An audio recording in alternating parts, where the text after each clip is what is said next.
Ladies and gentlemen, welcome back to Not Your Day Job.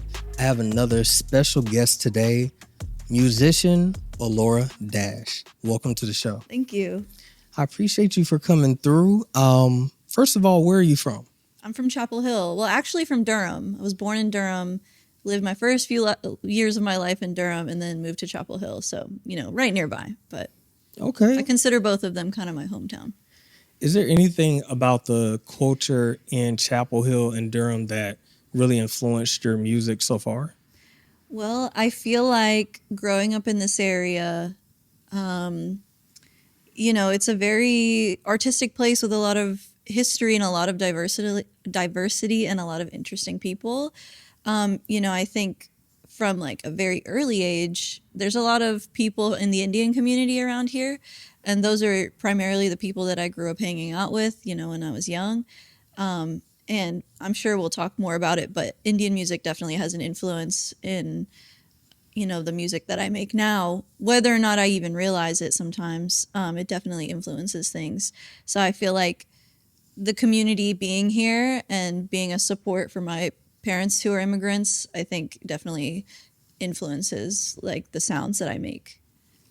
And being, having that influence from the Indian community, does that make you stand out? Do you feel like it gives your music something different to the area that no one else has ever heard before? Yeah, I feel like I don't see, or at least when I was younger, I didn't see a lot of people doing music that look like me. And just, my parents are very supportive of my music career and all the artistic endeavors.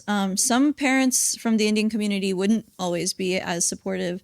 And there's definitely, all right, you got to be a doctor, a lawyer, an engineer, right? Like they want you to follow that path. And of course, that was always something that my parents, if you like that, they were like, we encourage you to do that. But do what makes you happy because you got to do it for the rest of your life. And that you being happy for the rest of your life is more important than even financial stability. Of course, all parents want you to have financial stability, but I think I appreciate that they always put my happiness before, anything else. That was the most important thing for them. And so I didn't see a lot of people like me making music. I didn't have a lot of role models or examples. And now I'm discovering a lot of artists, not necessarily from here, but just becoming more popular that are from India, from South Asia, which I think is really cool. And I'm glad that there's a generation of us that were encouraged to be artistic and delve into Western music and also stay in touch with our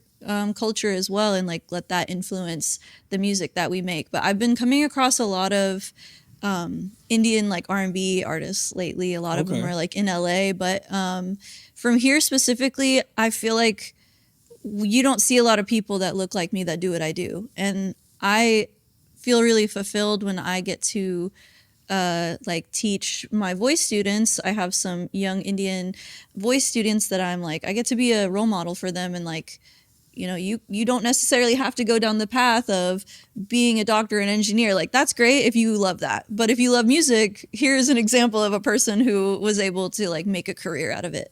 Absolutely. I feel like, and correct me if I'm wrong, I feel like I saw something on YouTube that was saying there was a trend of R&B coming from India. And it seemed like it was something new. Has R&B already... Let me ask that a question. Yeah, tongue-tied. Has R&B been a part of that community for a long time? Is it something new? I think it is. Like, not as far as I'm aware, but I think the way that people sing in Indian music and Bollywood music and then in Indian classical music too, like the ways that you use vibrato and stuff, like is kind of reminiscent. And the ways that there's a lot of like, I guess the technical term would be like melismas, but runs and riffs and stuff. You have a lot of that in Indian classical music and just Indian music as a whole. And then you have a lot of that in R&B. So I can totally see how those things can easily like meld together, Okay.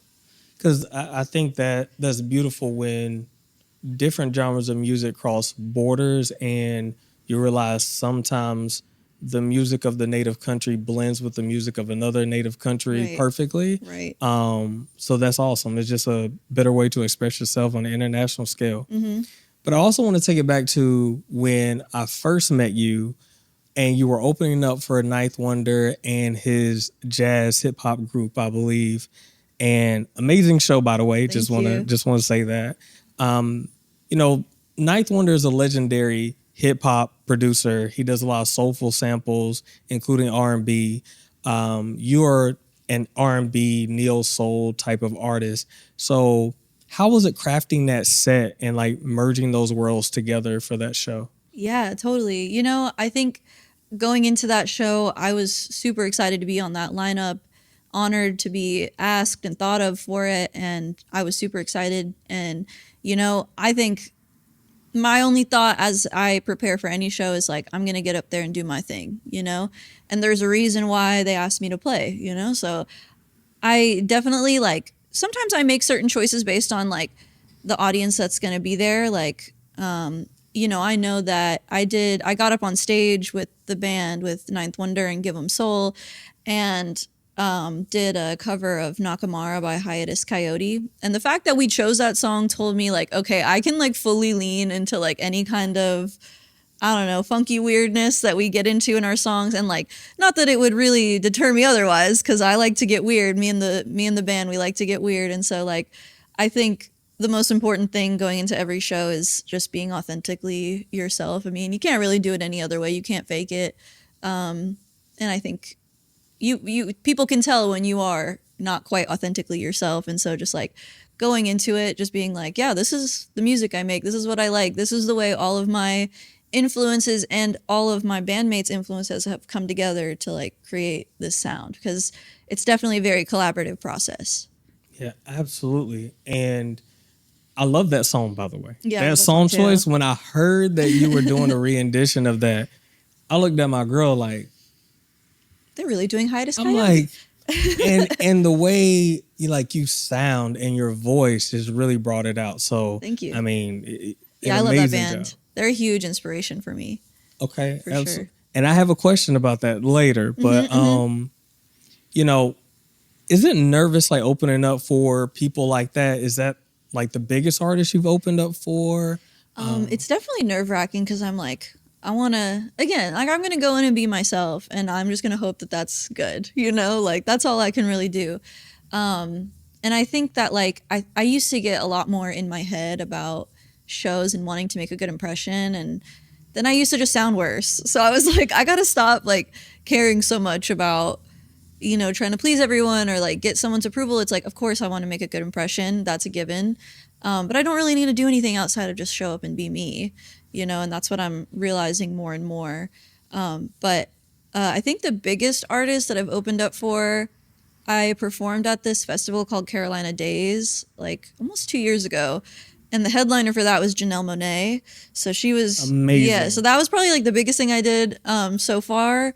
And I was really nervous for that show for sure. But honestly, like, to give you some like behind the scenes, like that day they were having some sound check issues, and obviously Janelle Monáe was the headliner, so they were taking their time to sound check and make sure they had everything good, and they were having some issues with it, so it took longer than expected. And we were thinking, okay, we're gonna sound check at 3 and then we're gonna have plenty of time before we play. It's gonna be like 5 or something like that. I want to say it was like 5 or 5:30. I might be getting the time wrong. I just remember that there was supposed to be a lot of time in between to like chill after we sound checked, and then we would get plenty of time to sound check. But that got cut short, and our sound check was like as people were walking in. Ooh. And you know, we're like almost setting up in front of all the other bands because they've got their own setup, they've got their like sound people. We're kind of going with whatever is there, like we'll work with it.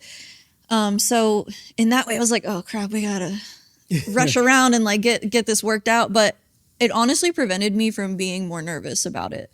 Like I was like, I'm at Red Hat Amphitheater, and I thought that like the day before, but the day of, I was like, all right, I just gotta get my hair, makeup done, and then we gotta go sound check right now, and then we gotta play right away. So there wasn't a ton of room for being nervous, which I was kind of happy about in a way. I do wish we had more time to like really lock in the monitors and stuff like that. But either way, like it was still an amazing experience, and it was really fun, and it was just a cool thing to be on Red Hat stage. You know, like I was so honored that I was the like local artist that they chose for that. You know, it's like there's so many talented people here, and for someone to hear my name and recommend, I think I talked to the guy who booked me. He's like, yeah, someone just told me about you and I looked you up and I dug it, so I hit you up. And I'm like, that's amazing. Like that just word of mouth kind of got me there. You know? I think the talent always speaks for itself, and it will carry you further. So, a lot of people will talk about people using gimmicks to kind of get their numbers up online and things of that nature. But I always say none of that beats talent. You got to have the talent underneath all of that. Have to, the hard work that you put in. And you talked about, not having a lot of time and kind of letting the nerves kind of go to the side.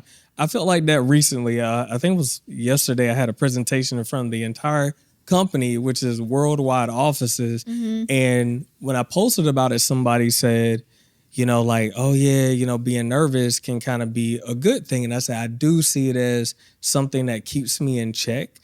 Because if I'm too comfortable, then I'll be like, oh, everything is fine. I don't really like lock in. Yeah. Exactly. So I think sometimes that, what is the saying? Pressure makes diamonds. And I feel like that's probably what happened there. Yeah. I just wasn't aware of the pressure and the diamond came. Yeah, so there you go. See? I'm cool with that. Yeah. Do you have a formal background in music, and kind of like how did you start in music? Yeah, I started piano lessons when I was 7, and I took lessons with 2 different teachers up until I was 16. And throughout that, my piano teacher tried to help me with vocals a little bit, but she wasn't much of a singer. She just encouraged me a lot, which I appreciated. And I always sang at my piano recitals, I even did dance at one of my piano recitals. She was just super encouraging to anything like art related. And then I went to college for biology.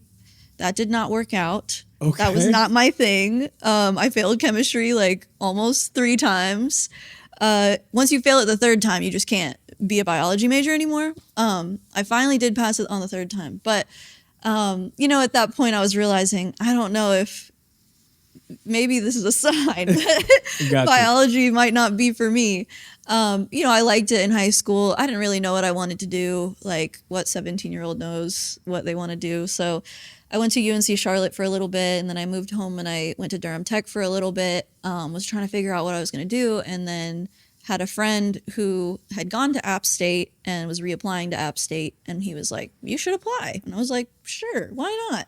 I need to finish my degree somewhere, and I don't know where it's going to be right now.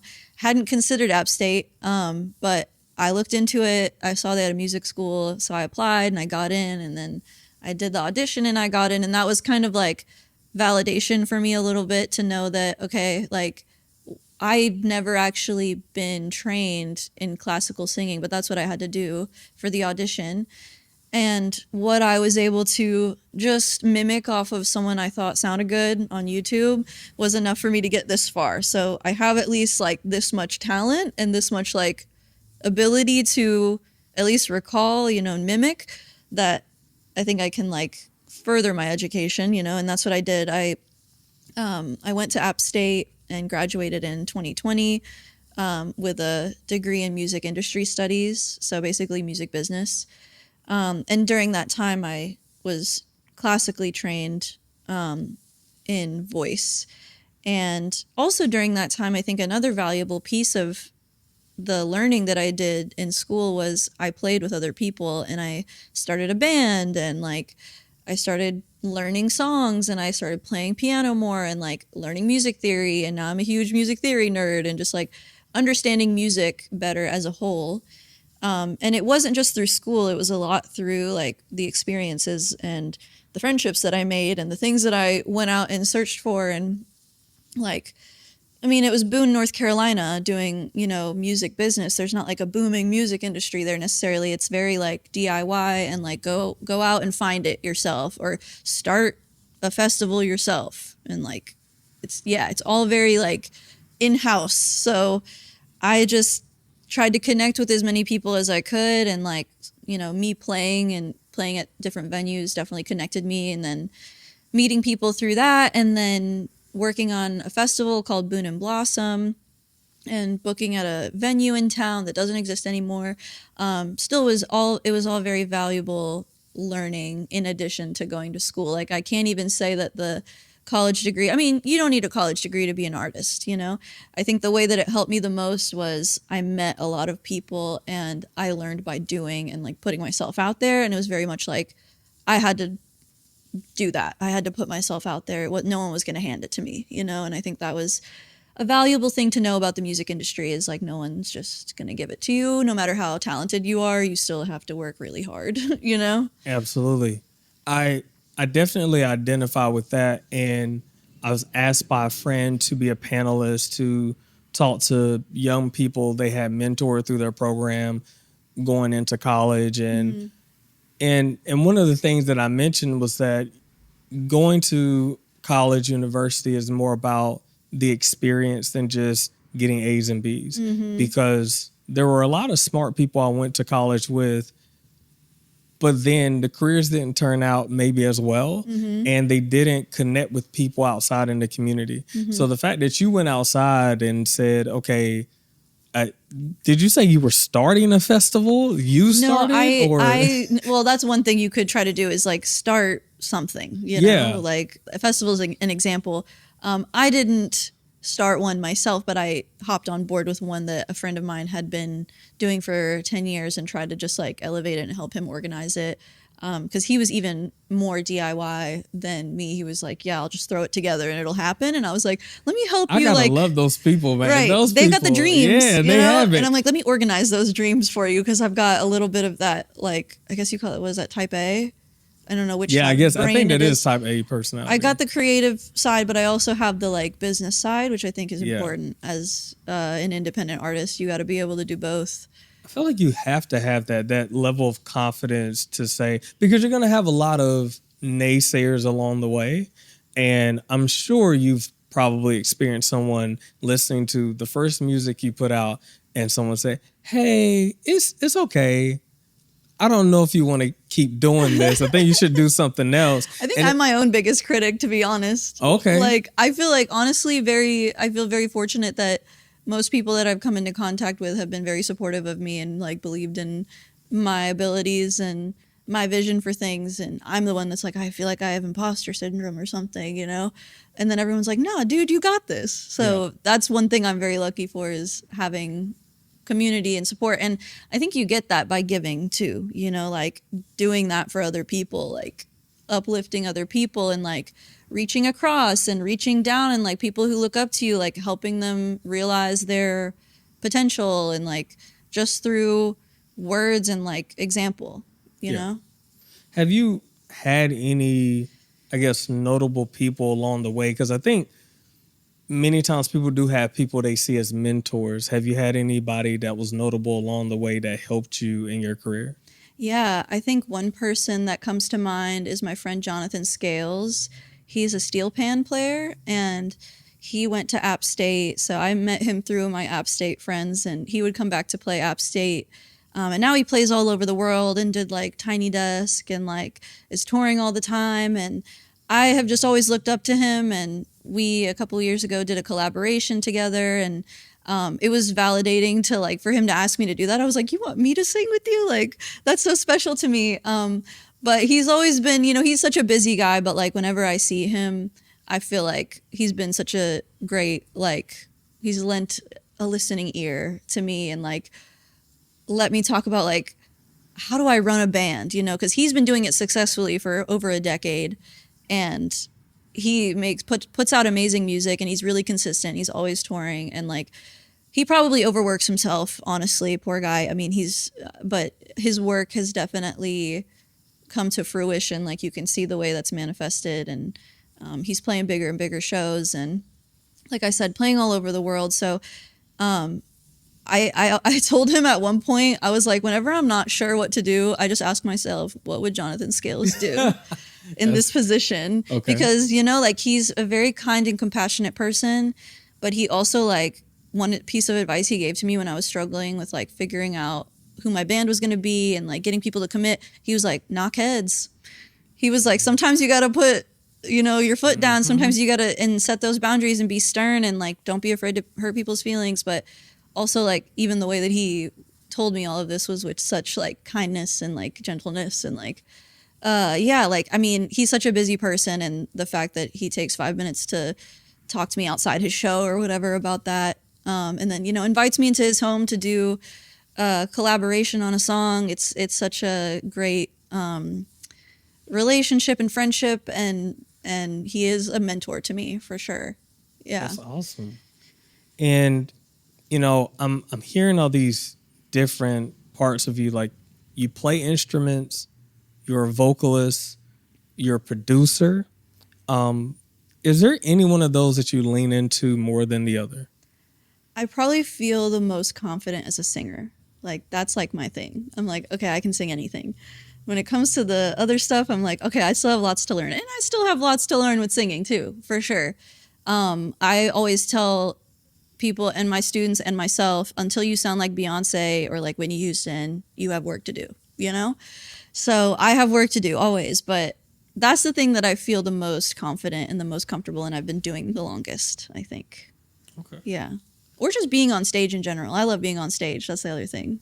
See, that's the thing that I saw some friends in the beginning. They were like, in a studio setting, super confident, but stage was like, the stage presence was a thing.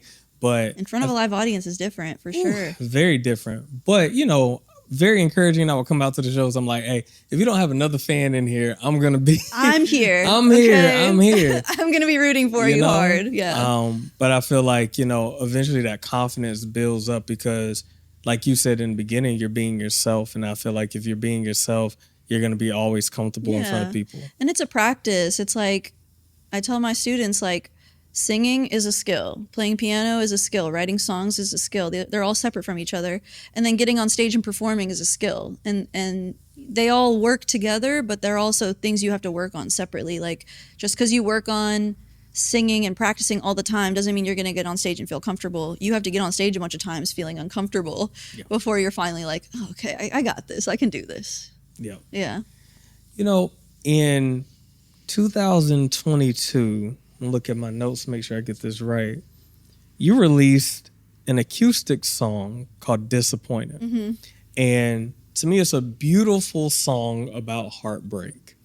And the beauty in it is that the person is caring about their significant other, but also caring enough about themselves to say, I need to step away. Mm-hmm. Could you talk to us about your songwriting process? Yeah. Because I think that song is so beautiful, and we just kind of want to know what goes through your mind when you're creating these songs. Yeah.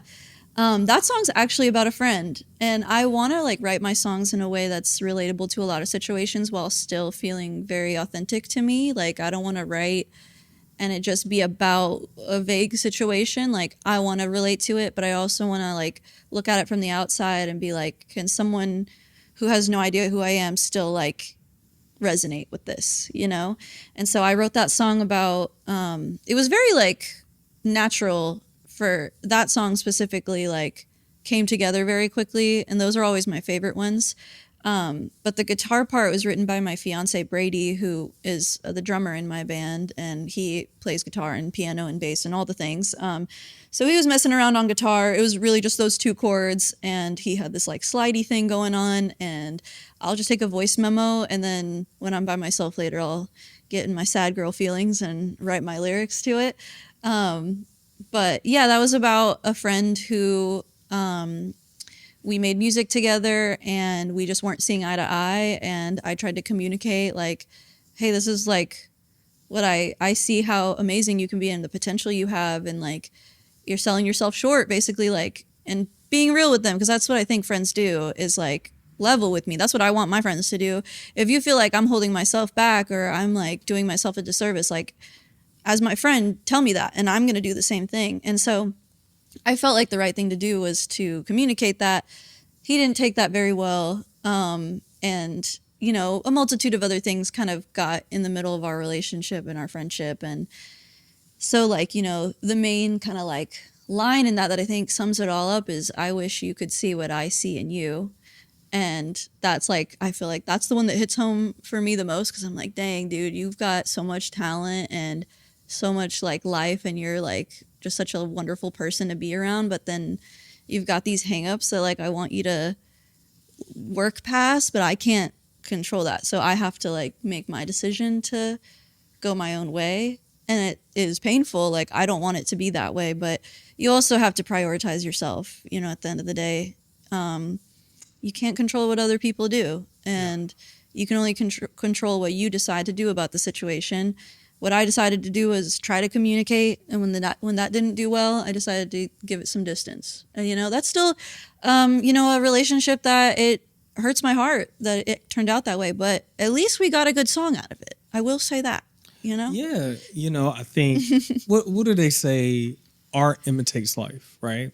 And I think I've asked people this before. You have the personal version of yourself, right? The Elora Dash that your fiance knows, that your friends, your family knows. But then, you know, us on the outside, we see Elora the musician, right? The performer. How much of Elora the person is in the music versus the musician, the performer? Yeah. That's an interesting question. I feel like, I don't know. I feel like I'm the type of person to wear my heart on my sleeve. I don't know, what you see is what you get, you know? Like, I try to be really honest in my writing, and like, you know, I'm not making any like direct call outs in the song, you know, like I'm keeping it vague enough to where I can relate to it, other people can relate to it. I'm getting my feelings off my chest and putting it in verse chorus, you know, form, and that helps me. And that's like the main thing with some of these songs is like, it helped me work through my feelings. And if it turns out to be a great song that I want to share, that's great. But there's definitely been times where I've written them and then I'm like, all right, that's just like, that's me basically writing in my journal, just in song form, because I like to sing, you know? So yeah, I feel like I'm very honest, and I write only about my lived experiences. Sometimes those are serious, sad things. Sometimes those are lovely, happy things. Sometimes those are silly things, you know? And I want to capture as much of the emotions that I feel on a day-to-day in the music as much as I can. Yeah. And, you know, we go to 2023, and hopefully I got this name written down for the song correctly. You release Love You More in 2023. It said this time we're talking about being in love. And I was going to ask the question, was that the same story, but now it's here, but now understanding it was really a friend. But yeah, do you typically like to tell stories through the music? Do you have songs that have led from one point to the next in your life? Yeah, I think like those early songs that I put out were very much me writing by myself, writing chord progressions and then singing something, and then I would bring it to the band and be like, hey, let's play this, and like figure out a band arrangement for it.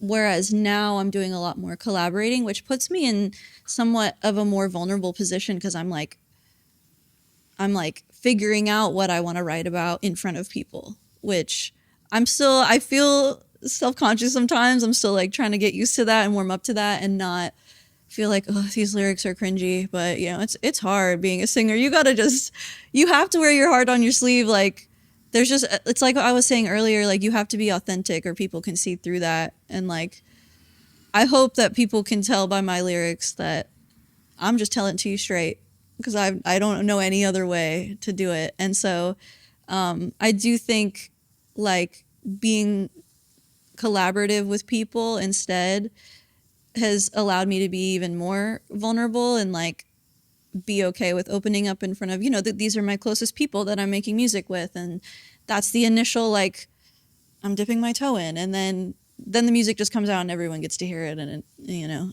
I think definitely those two songs were very personal to me and made me feel a lot of things. And then on this next project that I have coming up, there's definitely some more like silliness incorporated and just like lightheartedness There's still like love songs, and we're actually doing another version of Disappointed. So there's still like a range of emotions, but I feel like I feel more comfortable with them now than I Gotcha. used to. Yeah. I think it's good to have a crew that you can be vulnerable with, and everybody's there to create art, and they know that, as I said, art imitates life. So they're just like, come on, bring your silliness, your weirdness, your sadness, anything that you have, but let's just make beautiful music. Yeah, totally. You know, you have this band, and nowadays I see so much technology where one person can basically be their own band. And there's so many music programs to create anything that you want, a piano, a guitar, anything. Do you live record your music, the music that we hear on Spotify or any streaming programs? And is that the way you prefer to go? Yeah, I think I think I enjoy live instruments. Like that's kind of the way that I've always done it, and I'm open to other ways like programming drums and things.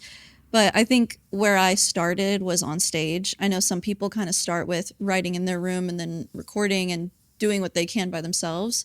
And I kind of started from a place of I got together with some people and we learned how to play some songs that we knew, and then that turned into writing songs together. And so that's all I've felt familiar with, honestly, is I've learned how to be a musician through making real like music with real instruments, you know? And so I really enjoy having live instruments. I feel like that's my sound.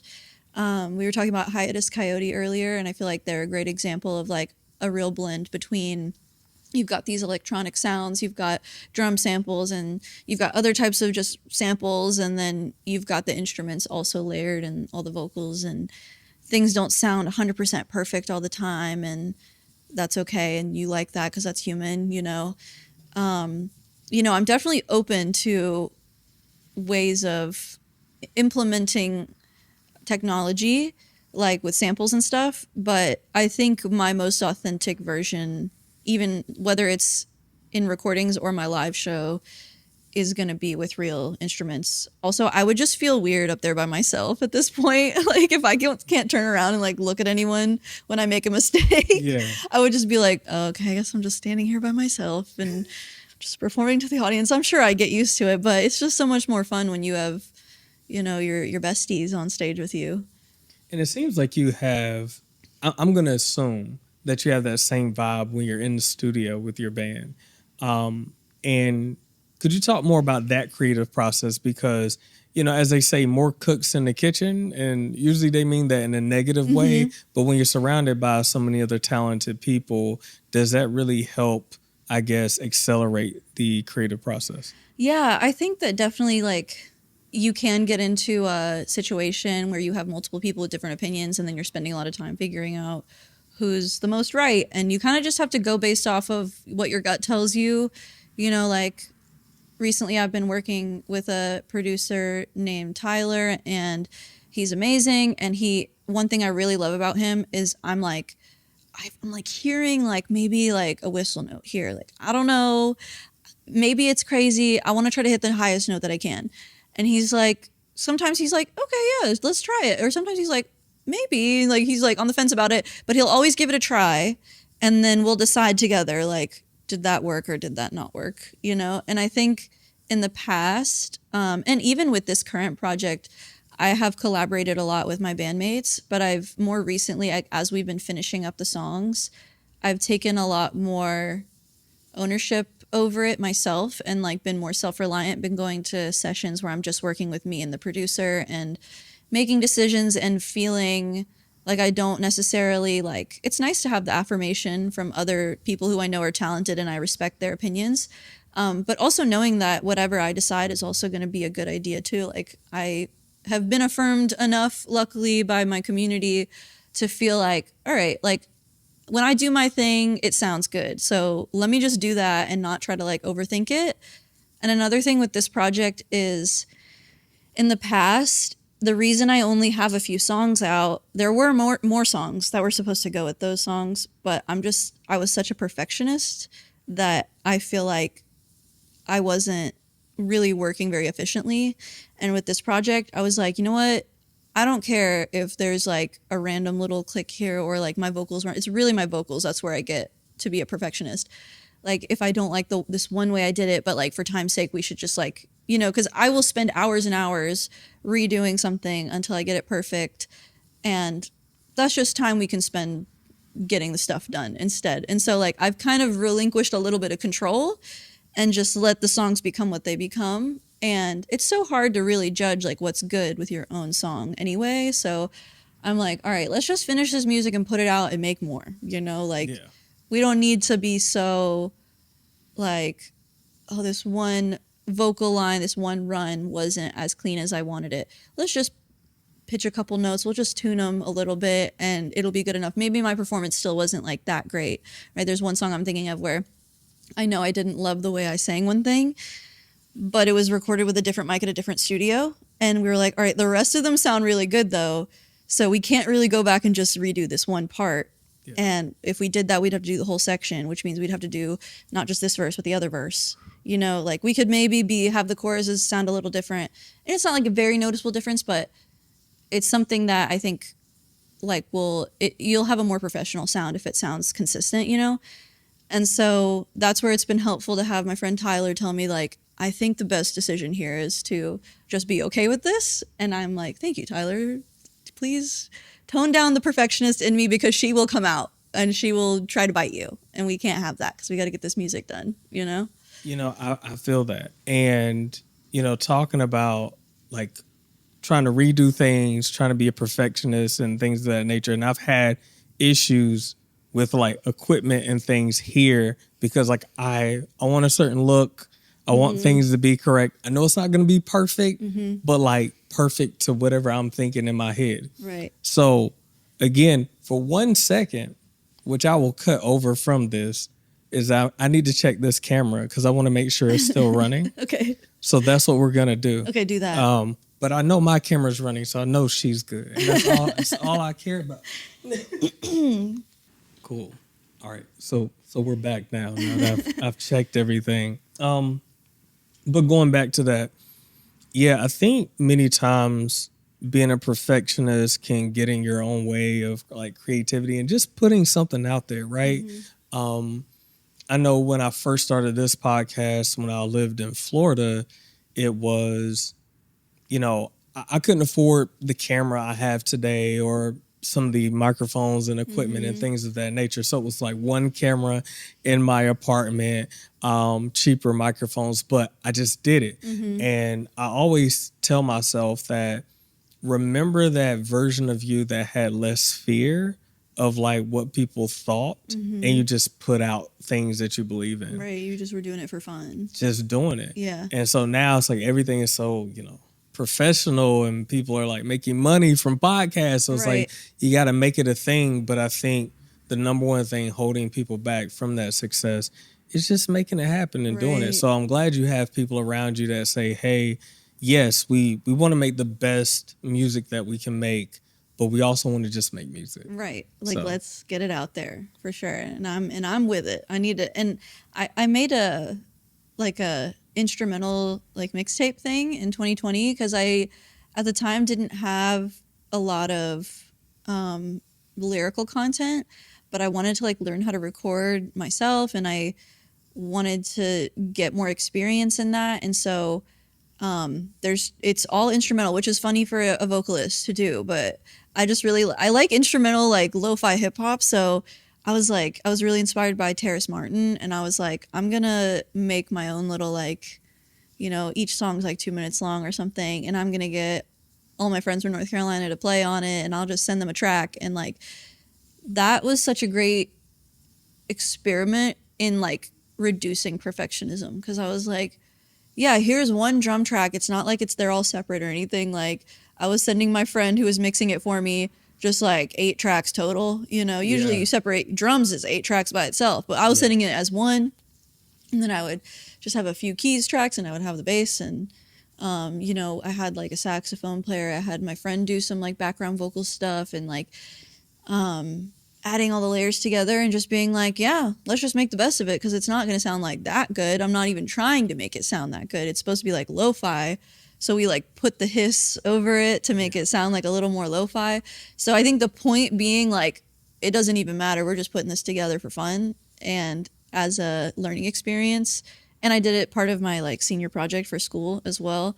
Kind of just let me like dive into that. And then once I started doing my own songs, that's when like I was like, oh, I want this to be like, you know, I've been building this up and like people expect me to sound really good and like I want to live up to that and stuff. But it's like, again, just got to be myself and be authentic.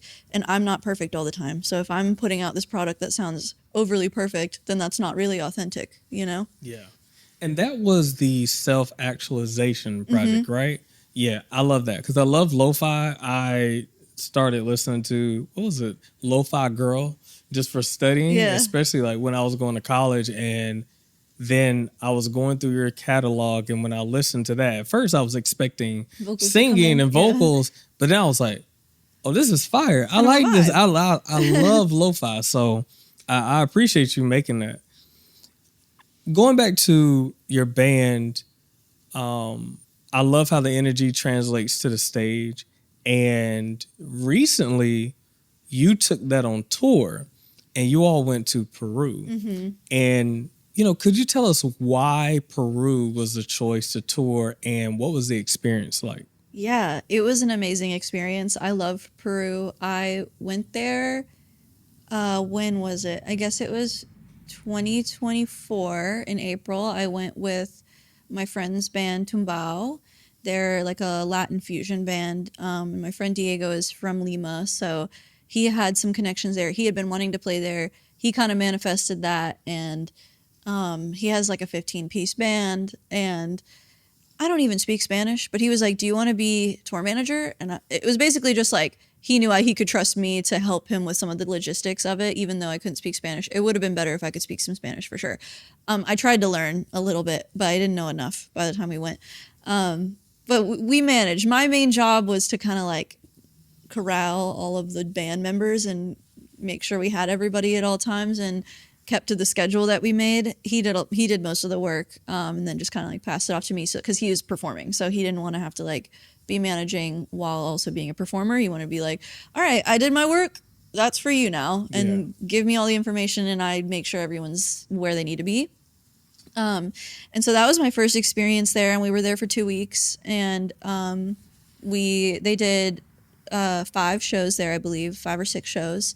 And then we got to spend some time just enjoying the country. And we went to the desert, and we just explored Lima. And it was just such a great experience and met a lot of cool musicians there and like just love the vibe there. If you ever get the chance to visit, everyone that I talk to about traveling, I'm like, go to Peru. It's great. Like, it's such a cool vibe there. They've got beach, they've got mountains, they've got the jungle, they've got the city, you know, they've literally got everything. It does take a minute to get to all these places because of the mountains, but it's beautiful there. And the weather's great. So then, you know, we come back from that and I'm like, Diego, I want to go to Peru. And like, really, there's no other reason besides I just loved being there. And I wanted to bring my music to a new group of people. And he was telling me, and what we had kind of learned on that tour is that there is a lot of interest in like jazz and jazz fusion and soul and R&B in Peru right now. And so he was like, I feel like your band would be a good one to go over there. And so him, along with the promoter there, Estefania, she helped us put all these shows together. We did 3 shows there. We were there for like, it was 8 days total, but you know, 2 days were traveling. So really we had like 6 days of being there, and 3 of those days were playing shows. And I won't lie to you, I lost money doing that. You know, like it wasn't like there was like a agency or like a label or something that was paying for that to happen. I was paying for that to happen, you know? And so some of that was like paid for by the shows, of course. It definitely like we came out in the red, and I knew that was going to happen. And I think for me, that was like an investment in my brand, where you go and look at Elora Dash and you see that she's played her music internationally. And also just because I wanted to go to Peru and it's fun there, you know, like I was like, vacation, I want to bring my friends, my bandmates who didn't get to come with me last time and play my music to people who have no idea what I'm even singing about. And it was pretty well received, and like we had some people who came to the first show that like came to the next couple shows too, and That's like awesome. we kind of had a little crew together by the end. It was really cute. You know, and I was kind of planting the seeds with this tour, and I'm hoping that next time we go to South America, we can hit like Venezuela, Buenos Aires, and of course be in Peru again, Chile, and like we met some people from these different countries. So, you know, they're like, you guys are amazing, we love you, like if you want to play in Venezuela, let us know and we'll help you. And so like that was part of, you know, the goal as well, is to make those connections. But yeah, it was a great experience. And you know, I think it's hard to do this independently, is what I kind of learned from that. Is like if you want to tour internationally, you gotta be selling records, you gotta have your, you know, maybe what I could have done differently is done a tour. I think one thing is maybe I want to travel internationally again once I have more music out, because then I'm able to sell records and I'm able to promote that and tour on that and like have a body of work to show for it. And again, but half of going there was to plant the seeds and like have that as a part of my brand, that I'm an international artist, and also just have a good time, because I think having fun is the most important thing in life. Absolutely. I think that's one of those things where people sacrifice for their art. Everything costs money. If you want to make something, like that camera costs money, You that gotta microphone costs gotta this, spend one, money this. to And make money. yeah, and of course, you know, you don't need to break the bank, or some people suffer from, I guess, in videography and things of that nature, equipment fatigue. They will go and they always see the new thing that comes out and they're like, I need that. If I don't have that, then I'm not good. Right. But on the other side, it's like hearing from your experience being a performer, it is spending money to put myself out there and expand my audience. Yeah. And I think that's well worth it, because you get two things. One, a new audience, but two, the experience of another culture. And so I think those things are just all positives at the end of the day. Yeah. And I feel like a big part of it was like, I just want to show my friends Peru. Right. And I want to go right. play music for people in Peru because they're cool, you know? Yep. And they're not necessarily, and they were excited to see it. And so that was really cool to experience and like have our little crew by the end who was like coming to all of our shows. And I think that if we went back there again, they would come again. So that was really cool. Oh, yeah. I Yeah. definitely believe that. Are there other, I guess, countries out there that you're thinking about going to? I know you mentioned a few, but are there any others, like dream countries? I really want to go Japan, Singapore. Yeah. anything? Yeah, I would love to do Europe. I would love to play in Europe. I don't really even know where. Like, I mean, I'll go anywhere. If there's a need for it, if someone's like, we really want Elora Dash to come to this country, I'm there and I can afford it, then I'm there, you know? Yeah. I'd love to play in India. I think that would be really cool. I visited India with just for family this past January, and like me and my fiance came with me to meet some of my family in India, and like we had planned to maybe try to have a show while we were there and like play some of my music. Some of my family on my mom's side are musicians, so like we wanted to kind of like tap in with them and like also just have the experience of performing in a different country, you know, add another thing to the resume. It didn't pan out this time. There was just like too much. We were traveling like every other day, like going to different parts of India. So it didn't pan out this time. But I know that during COVID, my mom organized this, like, it was like a Zoom show. And there is a gentleman there who organized that, who I think he lives in Bangalore. And he was the one my mom like reached out to see if we could work out a show, which didn't end up working out. But I know that if I ever get the opportunity to go back there, I would love to play there. I did go to Japan, not with my band, but another like tour managing thing with my fiance's band, Clout Chaser. They played in Japan 3 shows in July of 2024, I want to say. I think that's right. So I got to go along again as tour manager and just like that's when I'm like gathering intel, and I'm just like, I mean, I love, like I said, I love the creative part and doing my music, but I also love the business aspect and being the person in charge and telling everyone what to do. So like, I think I make a pretty good tour manager. So that's another part of, I think that when you're a musician full time, you just try to dip into as many different baskets as you can and learn as much as you can so that you can make a living off of it.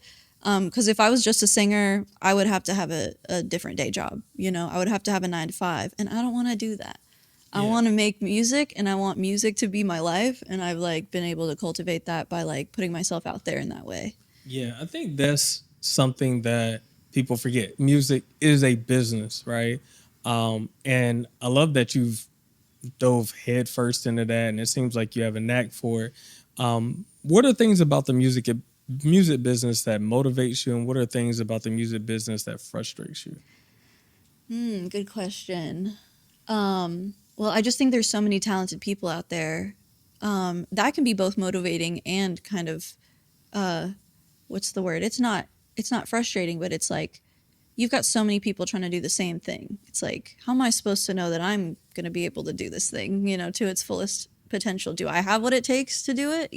Does that even matter? Like, am I doing it to gain a certain amount of like recognition or fame or whatever? Like, why am I doing this? Because like a lot of musicians ask themselves like, do I just do it for myself, or do I actually do it for an audience? And there's a little bit of ego involved, which I think there's a little bit of both. You can do things for yourself, but if you purely just did stuff for yourself, you would never put music. You wouldn't feel the need to put music out. Right. So a little bit of it is I want to share that with people, and I want them to feel good based on what they hear.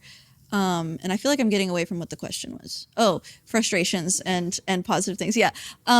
So like the fact that there's so many people doing it, and there's so much, we can connect so much online.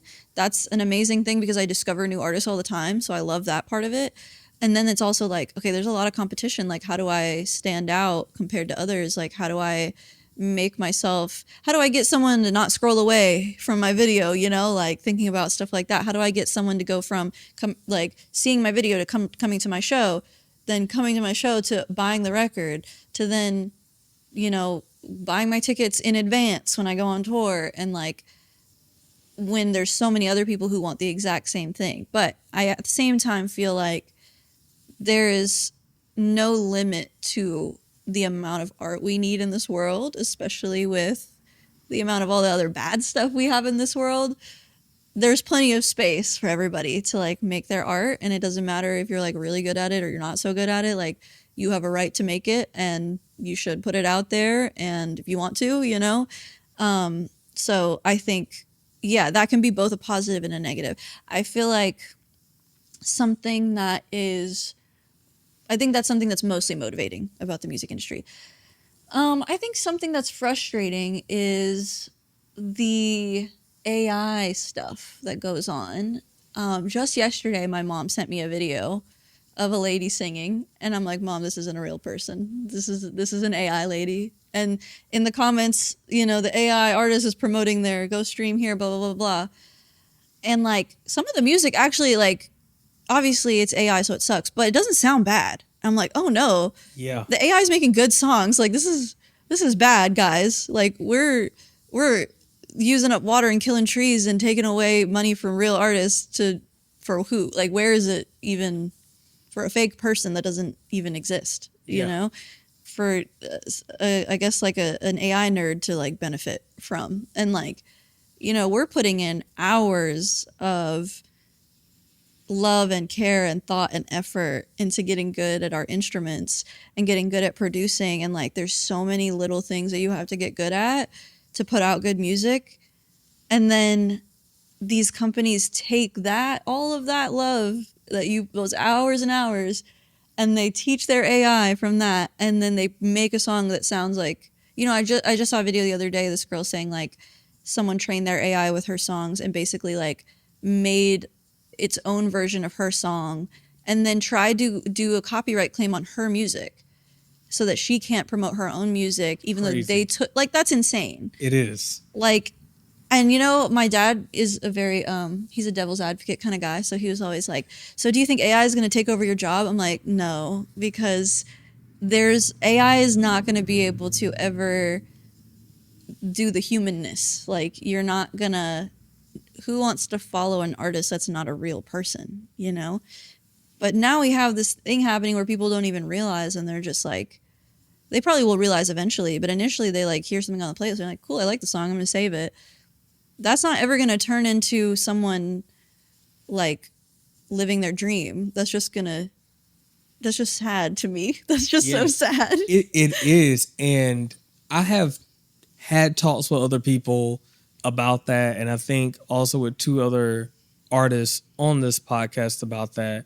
And I think there's a resurgence of people wanting to not only have things that are more human, but also physical media. That was another thing that we talked about, because everything goes through streaming and people have so much content coming at them that they can't possibly digest it all appropriately. So you're putting your heart and soul, as you mentioned, into the music. You release an album, it's on streaming, people consume it as quick as they can, run through it, try to find where the hits are, and then they're like, it wasn't enough hits, it sucked. Did you actually take the time to listen? Right. Without looking at numbers or anything. Like, actually use your own brain to think about, do I like the way this sounds? Exactly. Or looking online on social media at other opinions, right? Before you formulate the opinion for yourself. And I just remember the days, and I'm sure you do too, I would just go to like Best Buy or Target or any of the music shops that unfortunately are now, shut down. And if I heard like one of the songs on MTV or promoted on a radio show, you got that 1 or 2 like clips. And from there, you had to make a decision. Do I want to get it? You go spend 10 at the time, probably $10, and you get the album. If it sucked, you had a right to go and vocalize yourself. So I spent $10. I spent my $10. Yeah. Or you spent that $10 and you're like, wow, like this was amazing. Just for $10. And I have this physical copy of this. And I think streaming takes things away, but navigating back to AI, because everything is consumed so quickly, I think the quality of music gets kind of drowned. Yeah. And now you can put out decent sounding AI. And I use decent very cautiously, and just saying that it's something that it sonically sounds good. Yeah, but something's off. Yeah, you can sense it for sure. Yeah, like I heard a song the other day and I was like, dang it, I think this sounds good. Like, I wish this was a real person that wrote this. I mean, it's like, it's learning from good artists. That's why it sounds good, But like, at the end of the day, it's like, it's the principle of it. Like, I would never use AI to like help me write, because that's just so against my principles. Like, I am anti-AI. And if I can avoid it, I think one time I used it to help me make a social media calendar, and I didn't even use it. So it was like a waste anyway.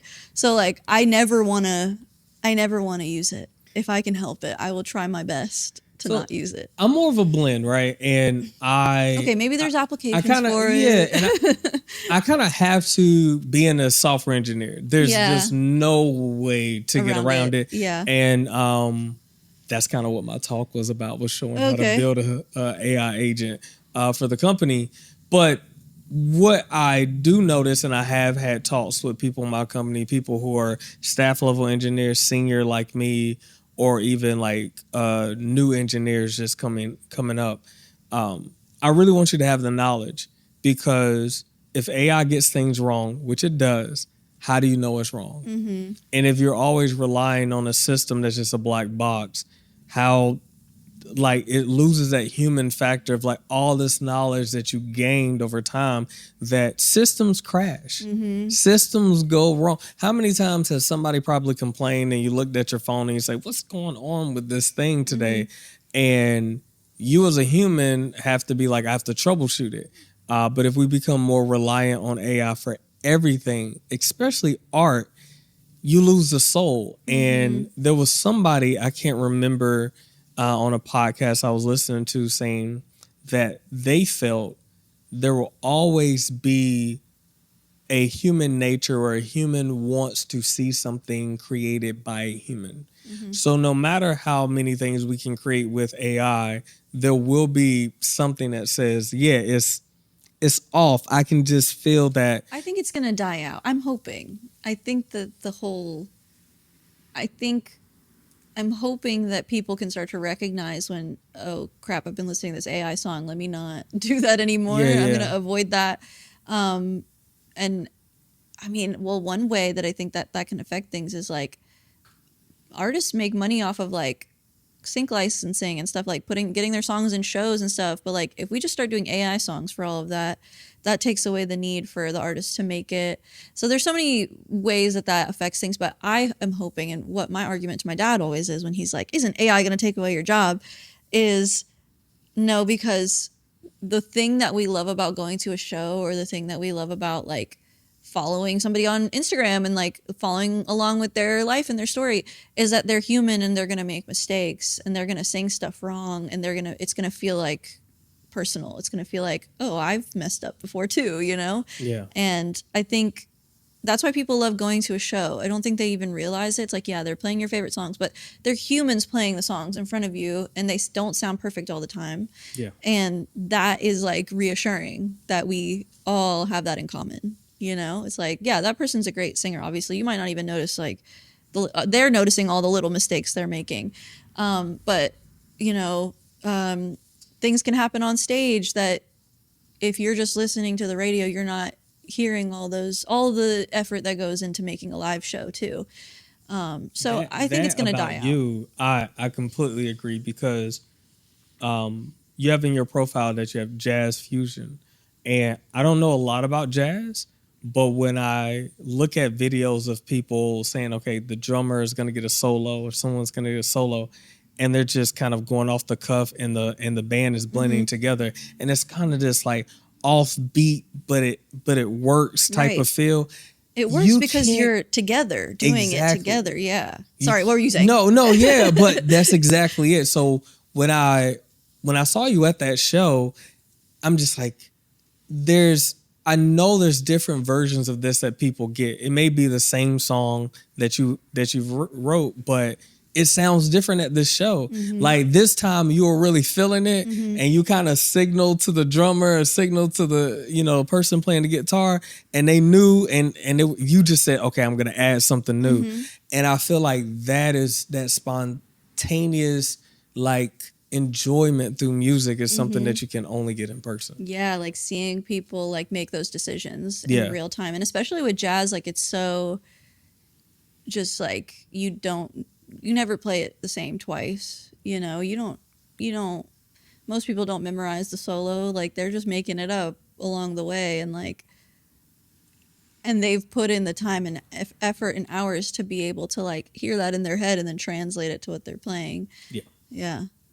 Absolutely. It's a beautiful thing. I think, people will never not want to hear something from another human being. Absolutely. I did want to mention you being a vocal coach. And I've seen other people, such as your friend CJ Monet, who uses her art to kind of give back to the community. So being a vocal coach, how fulfilling is it to kind of give back and help other people? You were talking about it before, but how fulfilling is it being a vocal coach and helping other people perfect their skills? Yeah, I love it. It's great. It's a way for me to use the skills that I have to make a living, which I'm so grateful for, and like grateful for the community that I have, where I live in Chapel Hill now, and I teach in Carborough, which is such a just cute little town full of amazing people that are kind and giving and generous. And I rent a room at a studio there from a guy named Frank, who's become one of our best friends. He's 75 years old, and he is a jazz drummer, and he's just hearing his stories are always amazing. But anyway, getting off topic, I feel very lucky to have the opportunity to do that, because one piece of advice I got from a fellow musician who has played all the big stages and stuff, I was kind of just asking him like, if you could give one piece of advice to like being a full-time musician, what would that be? And he was like, have your side gig. Like, eventually the gig where you go perform on stage, sure, that might pay the bills one day. Even then, just in the world that we live in, you might still need to have that side gig, your day job, right? And so I feel so lucky that my day job is something equally enjoyable to me. Like, obviously, I love being on stage. That's my number one thing. That's my favorite thing to do. But being able to like show people what I've learned in my pursuit of that so that they can also pursue the feeling that I love so much, I just love to do that. I love that they get to experience that, the feeling of being on stage. I'm actually doing a student showcase for the first time on June 6th. Gonna have almost all of my students. I have all ages, kids, you know, I think my youngest is 9, my oldest is like 50 something. So like people of all ages are gonna show where they're at in their musical journey, and I'm really excited for them to get the opportunity to perform. I love teaching, and you know, like I said, I love being on stage. That's my number one thing. And I'm just really grateful that I can do something that's really fun, like singing. I get to just, I always make the joke, I'm like, my whole job is just la la la. Like, that's my whole job. And I'm so grateful for that. And I'm so glad that I like put in the work and effort and like education to get to the point where I can do that. And at first, I definitely felt some imposter syndrome. I'm like, do I even know like what I'm doing? Like, am I singing healthily? Like, do I know, like, obviously, like, I know I can sing, but can I teach someone how to sing? That's like a different skill. And I furthered my own education by finding my own vocal coach and just making sure that I'm doing things on stage properly and I'm teaching my students properly. But it's really fulfilling to be like a positive role model for young women learning to sing, and people of all ages, really. I mean, adults too. Like, I love being their sounding board. I love being like, no, you can definitely do this. And honestly, that's like 50% of my job is just me being like, no, you definitely got that. Like, you can sing that. I promise you. I'm not lying to you. I wouldn't lie to you. If you couldn't sing that, I would just tell you that. But this is definitely within what you're able to do. And you just need to learn how to go for it. And yeah, just honestly, pep talks is like half of singing, is just like hyping yourself up and being like, yeah, that's a high note, but it doesn't matter. I can get it. I'm just going to go for it. And then you get it. And then you get more consistent at doing that. And it's just so rewarding to like, my favorite moment, gives me chills, makes me want to cry a little bit, is when I'm teaching a kid and I'm like, they're frustrated. They can't figure out how to do their mixed voice, which is like belty, you know, like high notes. And they finally get it. And then they're like smiling. They're like, yeah, this is fun. Like, one time I had a kid be like, this is fun. And I was like, yes, that's like my favorite. Like I said, having fun is, I think, the most important thing in life. We're only here for a short time. Yeah. So why would we do anything else but have fun? And like, my whole job is to teach people how to just let go and have fun and sing. And singing is such like a primal, like, I don't know, we can all do it from the moment we're able to speak. Even if you sing bad. Yeah, everyone can sing. Totally tone deaf. You've got that instrument within you at all times, and I love teaching people how to use it. It's very special. That's awesome. I may have to try to get some lessons. I feel like I don't believe anyone's tone deaf. that's crazy. I You believe very okay. Well, I did watch this explained episode about music, and they said that, I forget what the percentage was, but it was a very, very small percentage of people who are actually tone deaf. It's just learning the context and how to like find, because obviously you're not just playing, you're not pressing a button. You have to find a note out of thin air, and you have to like sing it in your head before you actually go to sing it. And so it's just like repetition of that and learning how to do that. But I've taught people who couldn't match a pitch, and I've taught professional musicians and everyone in between. So You know what? I'm gonna tell my girl that, because she's talked about we should learn to play piano. I used to make beats when I was like in high school, and it's just kind of like a side thing I like to do. And like, I've been so inspired lately that I want to get like that new MPC sample. I was like, oh, that's really cool, you know? Yeah. And I was like, but I really want to know notes and what I'm listening for instead of just playing by ear. I could do decent and make a hip hop beat, but like, I'm like, no, I want to know how to make chords. Like, I don't know what an A minor versus I don't know, I right? love music theory and I'm such a Okay. nerd about it. So, yes, definitely hit me up. I would be happy to help you with that. You know what? I'm gonna do that because she definitely wants to play piano. How Yeah. many instruments do you play, by the way? Just singing and piano, and like I kind of know, like I started to learn guitar when I was in high school, so I like know the basic, like what each string is, but it's really not like I can play like an E chord and a G chord, and that's pretty much it. Yeah. So mostly the keyboard was like my first thing, and singing has always been a part of my life, like ever since I was young. My mom's a singer, and so we would sing songs together all the time, and so that kind of just always came naturally to me, and it's mostly self-taught. Okay. Nice. Now, we've gotten some great projects, right? We have the Lo-Fi album. We have Love You More.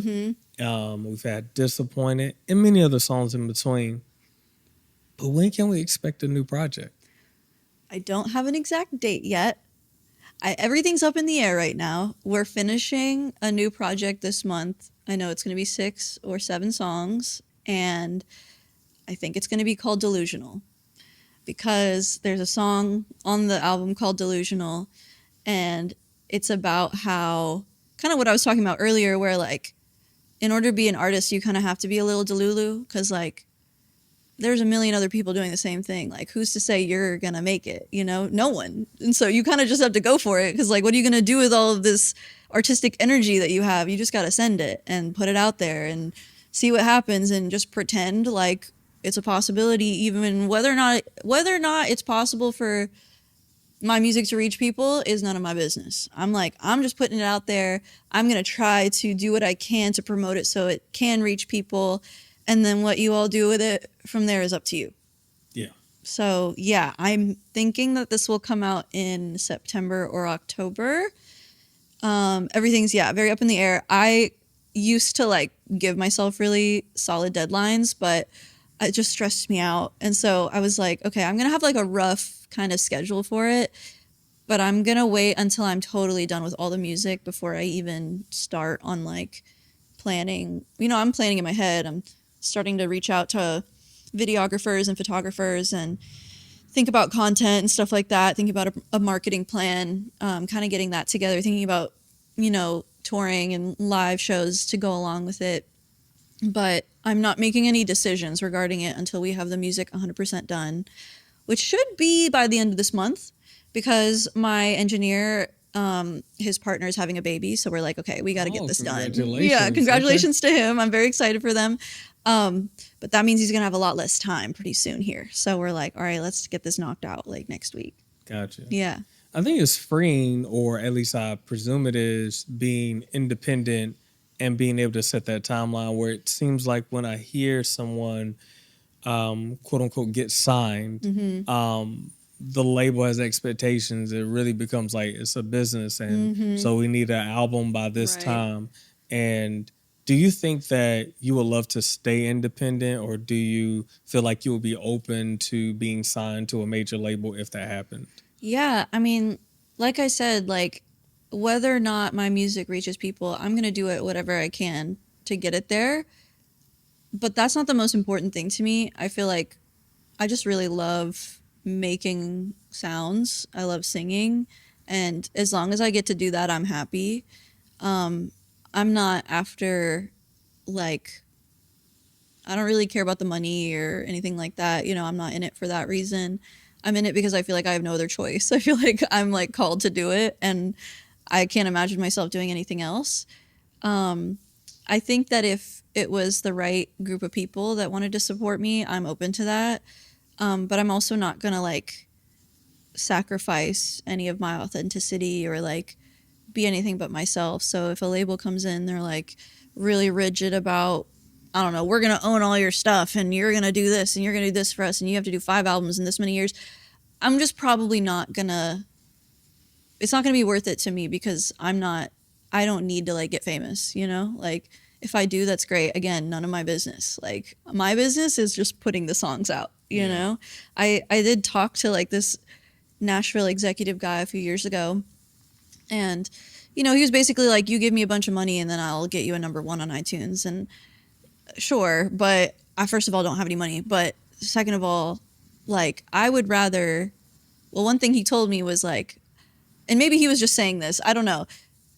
He said, I don't know if he meant this even as a good thing. I took it as a good thing. He was like, you have a 1 in 10 chance of making it with like no help. I was like, 1 in 10? That's pretty good. Actually, like yeah. compared to like all the people ever, like if he's saying you have a 1 in 10 like he can see the effort that I'm putting in and like the vision that I have, and he's seeing the starting beginnings of that. You know, he had a lot of opinions about, you know, my songs. He felt like they were left of center and that he would bring them center, and I'm like, I don't want to be center. Like I want to go all the way I want you to be like confused when you I want you to want to like figure out the song when you hear my song, you know. You'll know it's not AI when you hear me, because AI won't be able to come up with this. You know what I'm saying? Exactly.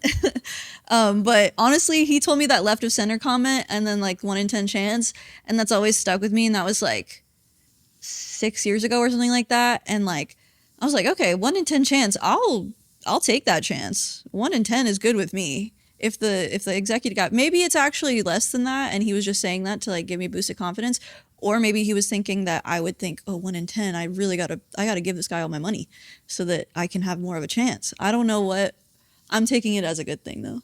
I take it as a good thing. Yeah. I agree with you. 1 in 10 is pretty good odds when it comes to like people trying to make it in music. Like his version of making it, which is like getting a number 1. I'm like, 1 in 10 chance of that? Okay, yeah. I'll take it. I mean, hey, top 5 if Right. I could make the list. You know, Right. you know.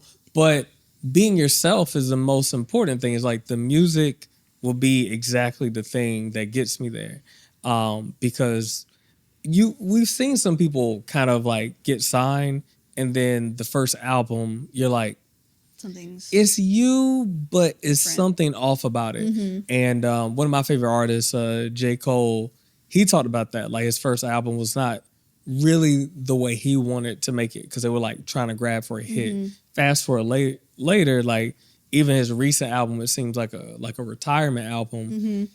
I said, this is the most authentic you. And like he said it when he was on his what he called a trunk sale tour. Mm-hmm. So he rode in his old little Honda Civic, I think, around the country and selling his album out the trunk. Yeah. And people just telling how his music affected them and changed their lives. Yeah. And people were asking, you know, about his process, and he's just like, yeah, like this is the album I want to make. It's been in the making for, I don't know, I think it's like 5 years. Mm-hmm. And it's like, I've switched so many songs in and out. But when I listened to that versus listen to his first album, I said, okay, you can tell the growth and the difference and the ability to be your authentic self. Mm-hmm. So I love that you from the beginning are like, I want to stay to my authentic self. I don't want to change just because I'm chasing some numbers on the chart. Like maybe I would do, like if I got signed or something, and I like sold out and like did what the label wanted or whatever, and then maybe I would get myself a platform, right? Yeah. But then I'm just going to be unhappy doing that. And again, I'm only here on this earth for a short amount of time. I don't want to be just like roughing it. You know? Have you heard of the group, the Marias? Yeah. From Puerto Rico, right? I think they already had like 3 albums before their recent album. And then I listened to the recent album and I could tell, I said, ooh, this one is like the production levels like turned up extra 2 notches. Mm-hmm. It definitely sounds like you're trying to make something more for like radio and things of that nature.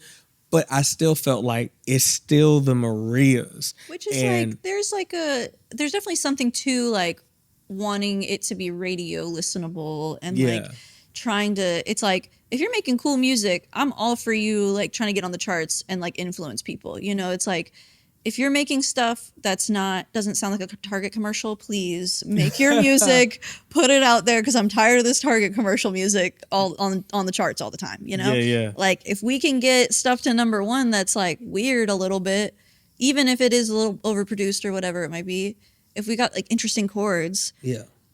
It's kind of like how like, I don't know, it's just bringing color back into like popular music. Like what used to be popular was like Stevie Wonder, and like somehow we've got to where we are. And I'm not saying that there's not good music on the charts, right? But there's a lot of bad music too. So I mean, there was a lot of opinions when we looked at the Grammys and the performances. And again, I don't remember all the groups, but I know people felt like, I forget, one of the girl groups, Was it Cat's Eye? maybe it was Cat's Eye. Yeah. They thought very mainstream pop, and it's very like, that's quote unquote the machine, as they call it. Sounds like in an music. algorithm made it. Yes, Yeah. it sounds like that. Which I'm sure there were actual writers and everything, and Oh, respect to them absolutely. for like work in the system and everything. Yeah, and That's not me. That's all. You know. exactly. And I'm not gonna like shun anybody for like the path that they take or anything Yeah. of that nature. Everybody wants, Different what they things. want out of music. But I love that they did give a performance to the Marias. So when I saw the Marias, I was very happy, and I said, Yeah. you finally made it to be able to be on live TV and do Right. that. And I was like, that's amazing. Yeah. So that is cool. For but sure. I like to wrap up with this question that I ask everybody. So if you look at yourself, say like 10 years plus from now, what impact do you want your music to have on the world? That's a big question.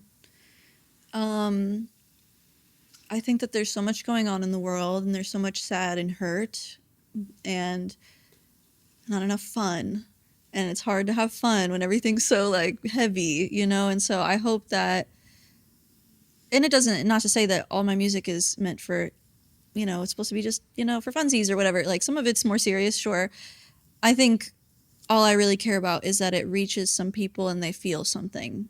They feel some kind of emotion. Maybe they don't even like it, but that was an emotion they felt, Hopefully they like it.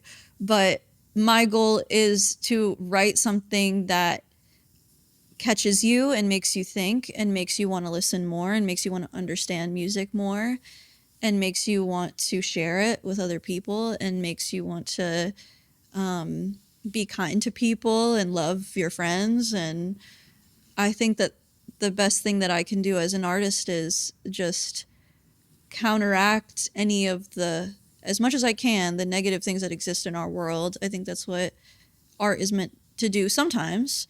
Sometimes it's just meant to exist too, but I hope what my art does is uplift people and make them feel connected. I think that's my goal.